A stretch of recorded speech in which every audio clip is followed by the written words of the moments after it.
পরিষদের জকিগঞ্জকে স্বাগত জানাচ্ছি। আজকে 29 নভেম্বর জকিগঞ্জ পৌর শহরের জকিগঞ্জ বাজার পরিচালনা কমিটি নির্বাচন 2025 অত্যন্ত সুষ্ঠু সুন্দর পরিবেশে আনন্দ উৎসবের মধ্য দিয়ে অনুষ্ঠিত হয়েছে। সকাল 10টা থেকে 4টা পর্যন্ত। এখন রাত্রে 8টা বেজে গেছে। ভোট গণনার পরে ফলাফল ইতিমধ্যে প্রকাশ করেছেন জকিগঞ্জ পৌরসভার ইঞ্জিনিয়ার, আজকের এই নির্বাচনের রিটার্নিং অফিসার জনাব আব্দুল খালিক। আমরা জেনেছি ইতিমধ্যে সিনিয়র সহসভাপতি পদে শামীম আহমদ বিজয়ী হয়েছেন, সাধারণ সম্পাদক পদে বেলাল আহমদ বিজয়ী হয়েছেন, সহসভাপতি পদে মনিরুল ইসলাম রাজন বিজয়ী হয়েছেন, সাধারণ সম্পাদক পদে আলতাফ হোসেন বিজয়ী হয়েছেন, সাংগঠনিক সম্পাদক পদে আলামিন বিজয়ী হয়েছেন, কোষাধ্যক্ষ পদে KI বুলবুল বিজয়ী হয়েছেন। ওনাদের কাছে আমাদের চাওয়া পাওয়া কোনো শেষ নাই জকিগঞ্জ পৌরবাসীর, জকিগঞ্জ বাজারের ব্যবসায়ীদের।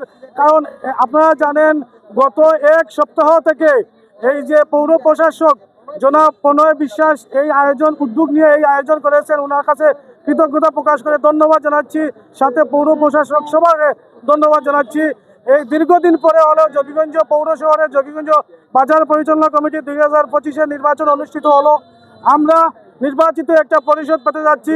যদিও সদস্য 5 জনের এখনো ফলাফল ঘোষণা করা হয় নাই, একটু পরে ফলাফল ঘোষণা করা হবে। এখনো ভোট গণনা করা হচ্ছেন।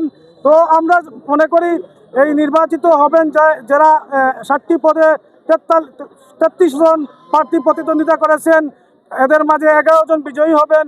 ওনারা জকিগঞ্জ পৌরবাসী এবং ব্যবসায়ীদেরকে নিয়ে, পৌর প্রশাসককে নিয়ে, আইন শৃঙ্খলা বাহিনী, রাজনীতিবিদ, সামাজিক সর্বস্তরের নেতৃবৃন্দদেরকে নিয়ে বাংলাদেশের অন্যান্য শহরের মতন এই সিলেট জেলার জকিগঞ্জ উপজেলার সীমান্তবর্তী কুশিয়া নদীর তীরে জকিগঞ্জ বাজারকে একটা মডেল শহরে রূপান্তরিত করবেন। এই বাজারের অনেক কাজ আছে। এই বাজার একটা পুরাতন একটা বাজার, অনুন্নত একটা বাজার।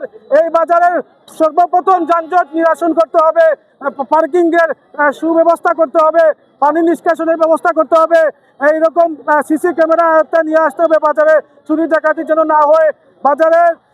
বাজারকে একটা শৃঙ্খলার মধ্যে নিয়ে আসতে হবে। কাপড়ের মার্কেট আলাদা থাকতে হবে, ফার্মেসির মার্কেট আলাদা থাকতে হবে। যেমন মাছের মার্কেট আছে, সবজির মার্কেট আছে, মাংসের মার্কেট আছে, শুটকির মার্কেট আছে। এইরকম আমরা এই জকিগঞ্জ পৌরবাসী ব্যবসায়ীদের কাছে, নির্বাচিত পরিষদের কাছে এবং পৌর প্রশাসকের সহযোগিতায়, আইন শৃঙ্খলা বাহিনীর সহযোগিতায়, সামাজিক নেতৃবৃন্দ, সুশীল নেতৃবৃন্দ, রাজনৈতিক নেতৃবৃন্দ সকলের সহযোগিতায় এই শহরকে, জকিগঞ্জের পৌর শহরকে একটা মডেল শহরে রূপান্তরিত করবেন, এই আশা এবং প্রত্যাশা এই নির্বাচিত পরিষদের কাছে। ধন্যবাদ।